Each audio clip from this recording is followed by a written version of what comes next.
λες και τα παράδες εφτάντα θρόψ.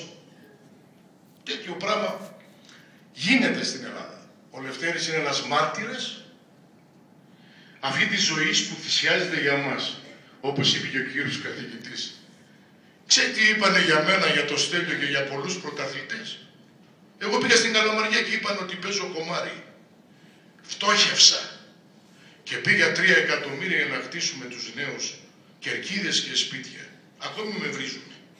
Αυτό το όμως το θέμα το λέω γιατί είναι σημαντικό να έχεις ένα τέτοιο μέντορα που θυσιάζεται για τη Θράκη. Και σας το λέω ότι ο Λευτέρης θα μείνει αιώνιος.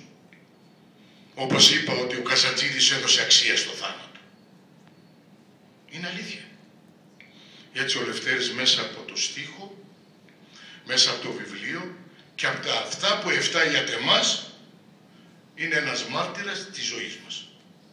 Εγώ θα κλείσω, γιατί μπορούσα να τραγουδήσω «Εσύ μου έδωσες ζωή, εσύ την πήρες πίσω, πες μου μετά από σένα ναι, πώς να ξαναγαπήσω, όσα μου άφησες είναι εδώ, όσα μου άφησες είναι εδώ, εσύ μόναχα λείπεις».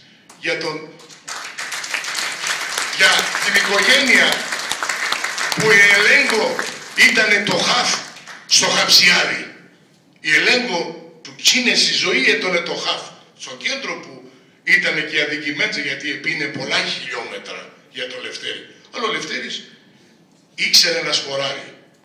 Θα κλείσω με κάτι που είχα υποσχεθεί στο φίλο μας και για σένα ήταν και αδερφός και να ξέρουν ότι ήταν ένας που συμβούλεψε τον Καρατζή σε πολλούς τομείς.